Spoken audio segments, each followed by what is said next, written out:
what about in the Warren and Marnie office in the summer of 61 and 62 when you employed young Ath? Well, my recollections of main memory was we must have been. Were you in the Pines office ever? Oh, we were in Manchester Street. You Yes. know, so you brick building. Well, at Christmas Eve, we all retired to the local pub, which was a really rough, tough pub. And Ath was going through an Edwardian phase. Elegant pearl grey. Emulating other actors. And a pearl grey topper. And we arrived in this pub, you mentioned the astonishment of all the rough crowd that was there. And it was the most uproarious and amusing, laughing hour I've ever spent. The top hat came off and started shooting round the room, and then it was filled with booze and prompters. Ath was, you can imagine, the whole centre of the party. It was a brilliant performance. I never laughed so much in one hour. I mean, the people in there included Don Donathorne, George Lucking, Don Carlin, you know, a whole lot of people of that sort of age doing similar work in many ways.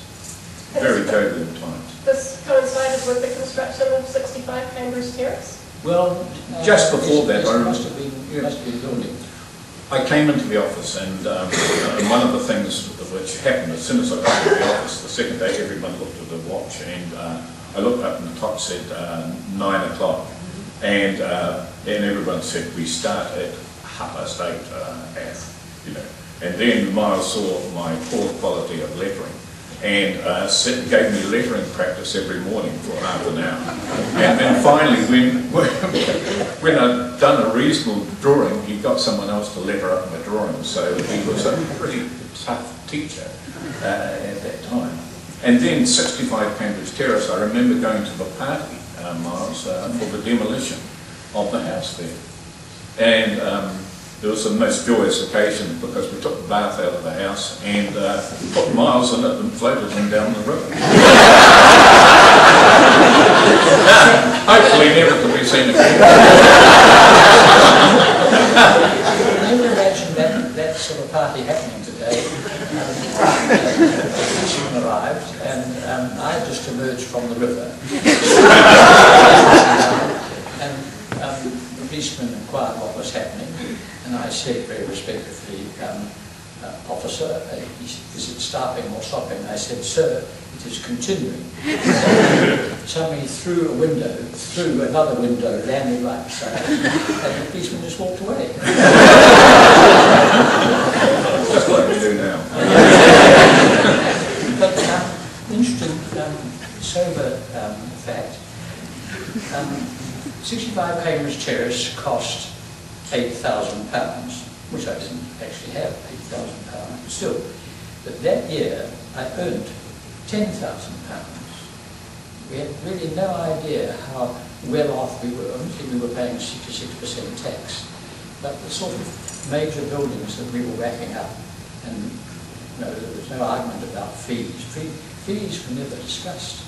For 30 years, I mean, it would have been vulgar and polite to argue about what the fee was just a flat 6.5%. And we didn't pay out money to surveyors and all the periphery lot, just architects and the client. Which was a great way to begin. So, in a way, in a funny way, you might say we had the good luck to come from the top down, and Ath came from the bottom up. Yeah, we did. I remember meeting in your apartment in Dorset Street one night, and you introduced me to gin and tonics. And I've never had gin and tonics before, and I had to ride on my bicycle on the way home. I didn't actually do a very good pathway on the way home. I fell off once, and but Miles was resplendent in black and white leotards at that time.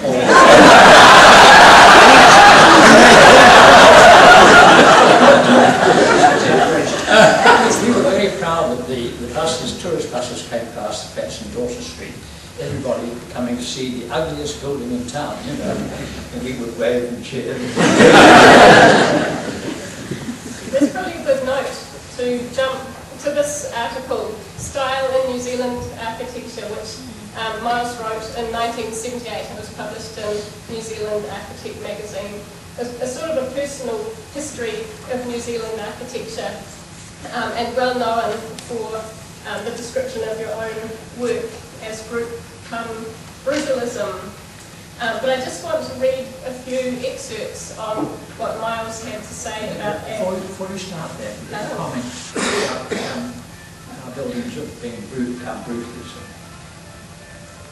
It's been contended that the dental school was group-like. It wasn't. No, it was pure.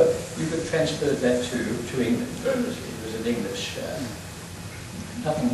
We only built one group house, or a group-like house, and that was.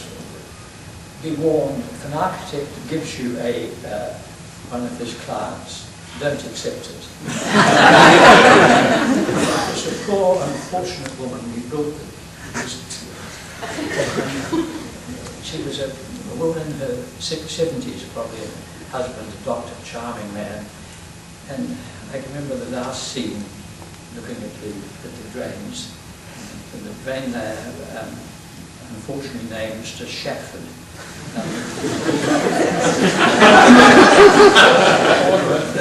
Effing stupid bitch. It was a total disaster. But the fees got me to England. Thanks, Miles, for reminding me. You gave me one of your clients once. She was extremely difficult. I won't tell her name, but she built a house in Masterton. And we had a lot of difficulty because her daughter said, you don't understand an old woman. And I said, what do you mean? She said, you know, the toilet door can be seen from the front door if both doors are open, and people can see her knees on the toilet. So please move the toilet across. And I went to the builder and I said, but bloody old bitch wants the toilet. So we moved it 300 to Verona. And she then complained that she bumped her elbow on the washing basin. So we moved it back into a new position. And finally she was happy with it. And I think the sum for it was $800. And when you divide $800 by 3, someone has 34 cents on it, and the other two have 33 cents. And the builder took the 33 cents, and we took the 33 cents, and she complained that her third was costing 1 cent more than the builder and our firm. So that's the client you gave me. Okay, so now we'll turn to what Miles had to say about Ath and Roger Walker in 1978. I've tried to devise an appropriate name other than the derogatory noviism, but so far no luck. I'll just call it A and W, Ath and Walker. The Athfield and Walker style is the direct opposite of everything the group and the architects of the 50s and 60s held dear. The broad, calm, horizontal expanse of the group is replaced by an intricately modelled collection of spaces with a vertical emphasis. The structural elements tend to be used as decorative devices, not as finely calculated minimum members. The collection of gables, half gables, slices thereof are juxtaposed together to produce complex sculptural shapes, sometimes looking like a willful, uncontrolled collision. Form no longer follows function. No functional requirement can justify the complex, exotic roof forms. A&W work has all the trappings of an architectural style. It commits the worst sin of the 50s. It wears what Bill Wilson would have called an evocative fancy dress.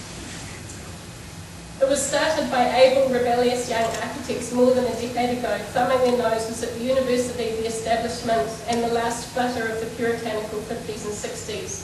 It has elements of an extended university prank.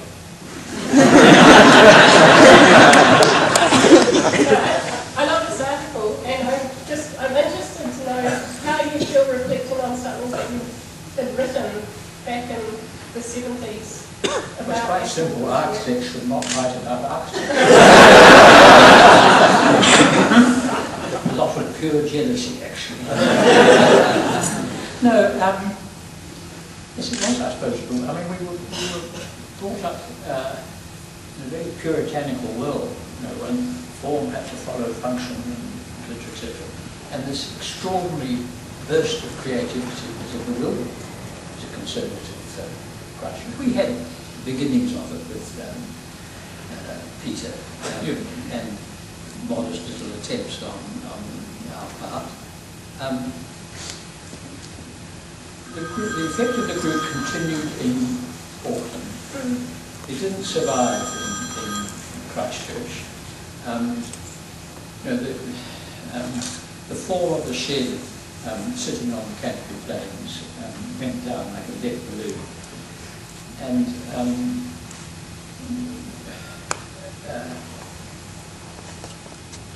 buildings in Wellington on those hills with that splendid view and so on. Christchurch was a world behind hedges, a world of houses looking into gardens. The exuberance of Athfield would never have found in Christchurch. It was a response to an extraordinary response to the Wellington hillside. And also to, I've always thought that extraordinary book, Architects Without Architecture, did that have... That had some influence, but I think one of the things which frustrated probably many architects at that stage was that architects were very precious.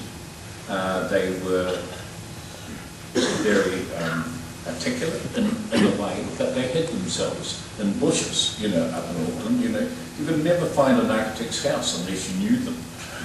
You know, you would hunt for ages. They wouldn't even put something on a letterbox to know where they were. You know, the last thing was the name, and most of the time they left the number off so that you couldn't even find them. And the thoughts were that, you know, that architecture should be universal and to be seen. You took prominent positions and you challenged everything around, and you built houses for the poor, and they finished up by having to build houses for themselves. And it was a really, seemed to be an important phase where, you know, kids and other people started to notice things which were different, you know. And I suppose it's just that difference. That's when I started my house. I saw that you know, we were thinking about similar things. We were thinking about how imposing the regulations are, nowhere near as imposing now. But you know, we challenged things like ceiling heights, we challenged sizes of rooms, we challenged setbacks from neighbouring boundaries. We did a lot of things to challenge the actual rules at that stage.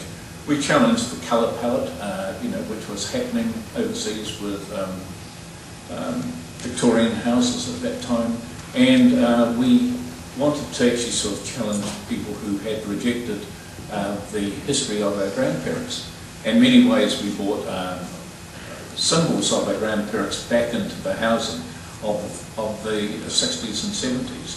And by using those, we sort of attracted young people, you know, because I remember one time standing on the bus stop and the old guy next to me said, "You're very interesting," he said, "kids sort of like you like that," you know, and he said, it's mainly because kids like to think that they respect their grandparents over their parents, so they never build houses which their parents built. So in some ways it was a lot of questioning, and that questioning developed between Roger Walker and me for a short time in competition.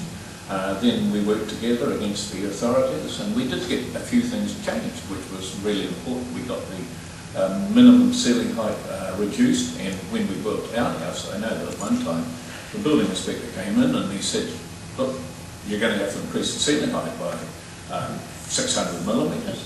And I said, "We can't do that, it's already built."